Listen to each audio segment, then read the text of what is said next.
I don't care if you call it Breakout, Alleyway, Arkanoid, or something else. I think we can all agree that breaking bricks is a lot of fun.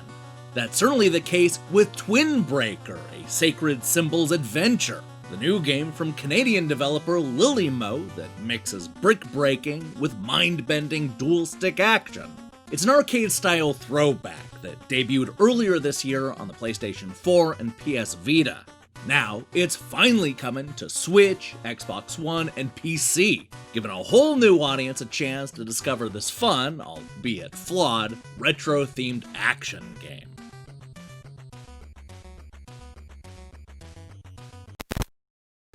You know, for a game that is essentially a dual-stick Arkanoid clone, Twin Breaker sure does have a needlessly complicated story. It involves the United States profiting off of a world war, the inevitable destruction of Earth, and generation ships being sent to the far reaches of the galaxy in order to find a new planet to call home. But look, when it comes right down to it, all you really need to know is that there are two brave astronauts being sent through a nearby wormhole to see what's on the other side. What they discover are 40 harrowing stages filled with bouncing balls and lots of brick breaking. You take control of both astronauts at once, which means controlling the two ships at the exact same time. It starts out simple enough, with the left paddle-shaped ship controlled by the left analog stick and the right ship controlled by the right analog stick. However, it won't take long before you're forced to control not only the two ships at the bottom of the screen, but two more ships hanging out on the left and right sides.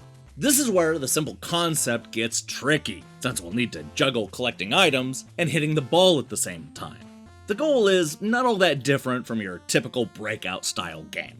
You want to clear the board by breaking every brick. Some bricks will disappear the moment you hit them, while others will need a few smacks before they're fully destroyed.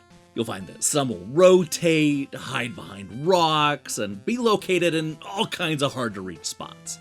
And after you've destroyed every brick and survived the levels, you'll need to take on the 4 different boss fights that will truly test your ball-bouncing mettle. The good news is that the game gives you a lot of help. Similar to Arkanoid, the different bricks will throw different power-ups at our ships, such as guns that'll shoot from the side of the paddles, a heavy ball that rips through pretty much everything, a helpful barrier, and even a multi-ball that'll double the amount of things you need to worry about bouncing around the screen. But beware, because there are also bad items that'll slow down and shrink the ships, along with a whole bunch of other downgrades. The trick is to not just keep your eye on the ball, but also keep track of the items floating around. That's a lot harder than it sounds, especially when you only have a few minutes to complete each stage. Now, despite a few challenging moments here and there, the 40-stage story mode will only take a couple of hours to complete. Twin Breaker has a funny way of ramping up the difficulty in the third batch of levels, only to then ease off towards the end. For a while, it looks like you're gonna need to control 6 paddles at the same time, but the game never gets there. I don't know, it's as if the developers ran out of ideas, or maybe worried that being too ambitious would overcomplicate things. Either way, it made the final act of the game too easy and left me wanting more. Thankfully, Twin Breaker is actually good about giving us more. Sure, the story mode is a little uneven, but the game is loaded with extra modes. On top of the typical New Game Plus, we're also treated to Marathon and Random modes, which will keep us breaking bricks until we run out of lives. There's also a Shooter mode that plays like a vertical shoot 'em up, as well as a Catcher mode that's all about grabbing falling coins and avoiding killer scarabs.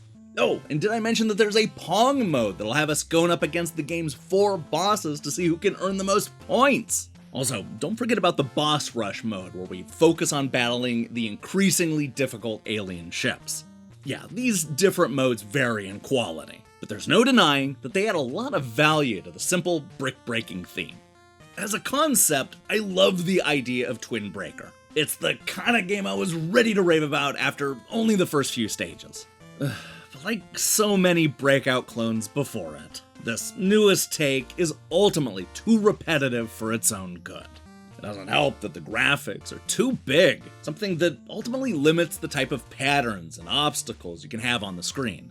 It's so easy to have the ball just slip by your paddle since everything is so cramped together. I also found the analog stick to be a little too sensitive when moving the ship around, especially compared to the rotary style controller used with Arkanoid. The ideas are there, but it doesn't quite come together like it should. I hate to say it, but the same goes for the presentation. Normally, I would like, maybe even prefer, the throwback pixel look, but I found the bricks and shapes lacked personality. Worst of all, the backgrounds are mostly forgettable.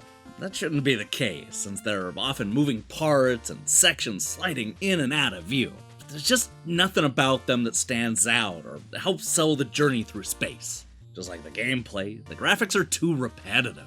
Thankfully, the catchy chiptune soundtrack does a lot of the heavy lifting and helps sell the old school vibe. I'm telling you, the music is probably the most consistent thing about Twin Breaker.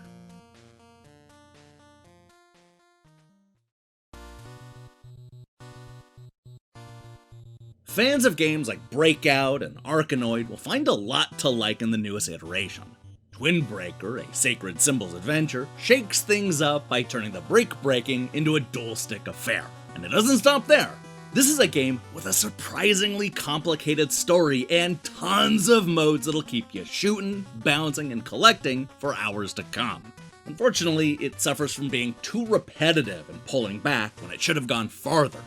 This is another solid brick breaker that bounces close to greatness, but can't quite get there. Hey, thanks for watching our review. If you liked what you saw here, then you should know that we post new reviews and features almost every day.